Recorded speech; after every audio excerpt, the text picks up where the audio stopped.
Welcome to Prince Jordan House, exercise number 15, progressive, February 2021, 80 words a minute, then repeat 100 words a minute. Ready?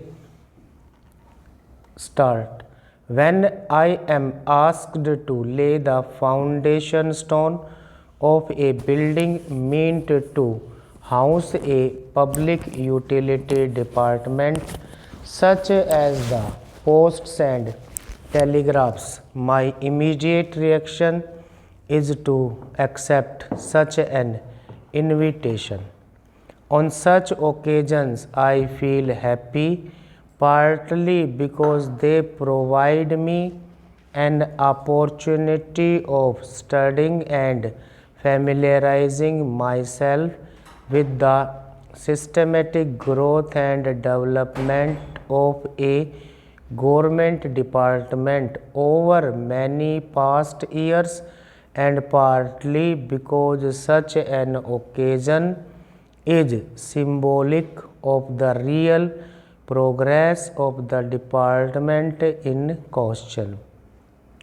The decisions to have adequate and the right type of office accommodation and to make the necessary budgetary provision for the same are necessarily important landmarks in the evolution and growth of a department.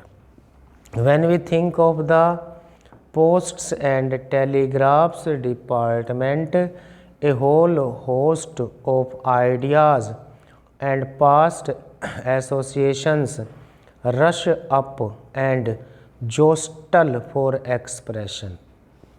After the Indian Railways, it is the largest public utility service of the government. In point of time, the postal and telegraph service may be described as the first nationalized undertaking of the government, because it was as long back as 1837 that the government assumed the sole right of conveyance of mail and made the establishment of post offices within the East India Company's territories necessarily. Before that year, some kind of private postal system was in vogue. All this was banned in 1837, excepting a few services which ran under government license. As the company's territories extended to cover the rest of the country, the whole of India came within the gamut of government's postal service.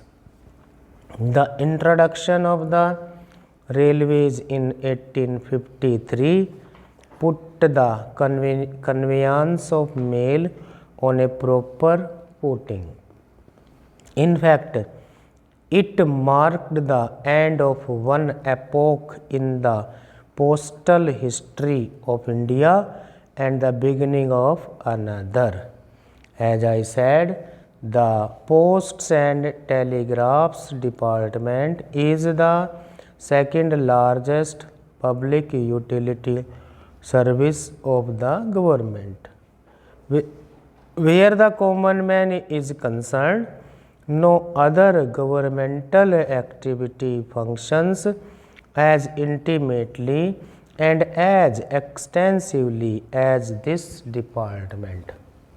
The punctual postman going on his rounds all round the year, and long red colored letter box standing guard at a familiar corner in village, the modest hut which serves as a post office, all these symbols have a peculiar meaning for everyone in an Indian village. From the earliest times, postal service has been the most obvious government activity in India. The functions of the Posts and Telegraphs Department are many and varied. Apart from its primary responsibility of providing channels for communication by road, rail, air and steamer, or by the installation of telegraph offices and telephone exchanges, it functions as the agent of the government to help the public invest their money in national savings certificates. It offers facilities for life insurance, though on a limited scale. It provides banking facilities and thus encourages a sense of thrift among the public. Although conveyance of post was undertaken as a government monopoly in 1837, it was in 1925 that the department was commercialized. Till 1947, the year of our independence, its expansion and progress had been slow though quite steady. I am glad to say that since independence, the department has taken long strides in its determination to provide each village with proper communication facilities. Over 25,000 post offices have been opened since August 1947 as compared with 20,240 which were already in existence in undivided India. This increase in the number of post offices stupendous as it is gives, I believe, an idea of the progress that the Posts and Telegraphs Department has made during the last 7 years. At present, every village with a population of 2,000 or more has been provided with a post office. No wonder that the number of letter boxes has also gone up by about 130%. Apart from this quantitative expansion in all directions, a good deal of progress has also been made in reducing the time lag and otherwise improving the general service for the benefit of the public. Whenever an occasion for a general review of national progress during the years of freedom has arisen, I have heard our telecommunication services being mentioned prominently. I would like to congratulate the Ministry of Communications and the P&T Directorate for the amount of goodwill and appreciation they have earned for themselves. The inverted commas में all up air mail schemes constituting as it does a unique landmark in the history of mail communications in India. The institution of mobile post offices in urban areas, the novel Own Your Phone scheme, and the contribution that the Posts and Telegraphs Department has made in popularizing the national language. These are some of the things which have been greatly appreciated by the public. Expansion of the postal and telecommunication services in the rural areas is the main item in the 5-year plan. So far as your department is concerned, I am glad to say that well done, boys. Stop. Repeat 100 words a minute. Ready? Start. When I am asked to lay the foundation stone of a building meant to house a public utility department such as the posts and telegraphs, my immediate reaction is to accept such an invitation. On such occasions, I feel happy, partly because they provide me an opportunity of studying and familiarizing myself with the systematic growth and development of a government department over many past years, and partly because such an occasion is symbolic of the real progress of the department in question. The decisions to have adequate and the right type of office communication and to make the necessary budgetary provision for the same are necessarily important landmarks in the evolution and growth of a department. When we think of the posts and telegraphs department, a whole host of ideas and past associations rush up and jostle for expression. After the Indian Railways, it is the largest public utility service of the government. In point of time, the postal and telegraph service may be described as the first nationalized undertaking of the government because it was as long back as 1837 that the government assumed the sole right of conveyance of mail and made the establishment of post offices within the East India Company's territories necessary. Before that year, some kind of private postal system was in vogue. All this was banned in 1837 excepting a few services which ran under government license. As the company's territories extended to cover the rest of the country, the whole of India came within the gamut of government's postal service.